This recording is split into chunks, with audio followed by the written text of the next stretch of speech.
Download करें जनमत Haryana app.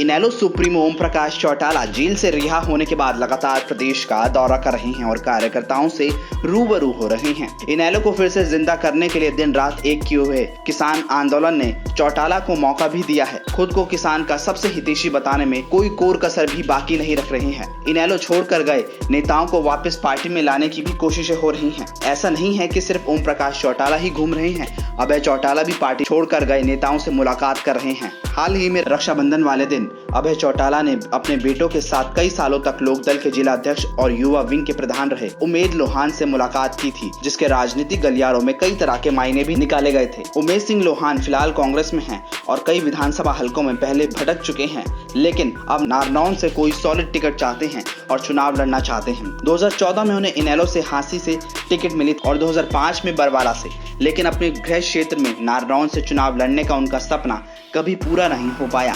पुराने लोकदल के जमाने में कभी अजय सिंह चौटाला के हनुमान माने जाने वाले उमेद सिंह लोहान की जेजेपी में दुष्यंत से ज्यादा बनी नहीं। 2019 के चुनावों के बाद उमेद सिंह लोहान दीपेंद्र हुड्डा के नजदीक आए और कांग्रेस में आ गए, लेकिन नारनौल सीट से कांग्रेस की बात बनाने के लिए उन्हें जस्सी पटवार जैसे कई नेताओं से संघर्ष करना पड़ेगा। उमेद लोहान का माइंडसेट छात्र राजनीति के समय से ही लोकदल का है और वो उसी खाने में फिट बैठते हैं। अगर अभय चौटाला उन्हें अगर वापस लोकदल में ज्वाइन कराते हैं तो हिसार लोकसभा या नारनौल विधानसभा से चुनाव लड़वा सकते हैं। दूसरी तरफ ओम प्रकाश चौटाला ने 3 सितंबर यानी शुक्रवार को इनेलो से 2 बार विधायक रहे रामपाल माजरा से उनके कैथल स्थित आवास पर मुलाकात की, जिसके बाद से कहा जा रहा है कि वो कभी भी पुराने घर यानी कि इनेलो में वापस आ सकते हैं। हालांकि मुलाकात पर माजरा ने सोशल मीडिया पर कहा है कि इनेलो सुप्रीमो मेरे आदरणीय हैं और उनके साथ मेरे पारिवारिक संबंध हैं।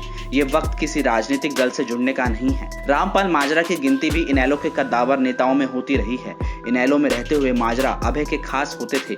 इनेलो की सरकार में रामपाल माजरा मुख्य संसदीय सचिव रहे और 2009 में कलायत विधानसभा से विधायक भी चुने गए थे, लेकिन इनेलो में मची भगदड़ के बीच रामपाल माजरा ने 2019 में विधानसभा चुनाव से ठीक पहले पार्टी को अलविदा कह दिया और बीजेपी में शामिल हो गए, लेकिन भाजपा में उनकी दाल नहीं गली। ना तो पार्टी ने विधानसभा चुनाव के लिए टिकट दिया और ना ही कोई पद।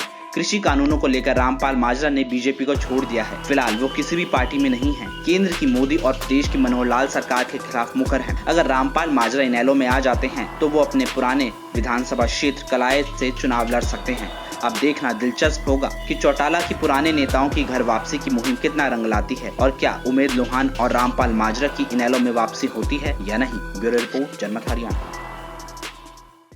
राजनीति के आगे, राजनीति के पीछे, हर हलचल को जानने के लिए हमारे YouTube चैनल जनमत हरियाणा को लाइक करें, सब्सक्राइब करें और अपडेट रहने के लिए बेल आइकन दबाना ना भूलें। देखते रहें जनमत हरियाणा, सच के अलावा कुछ भी नहीं।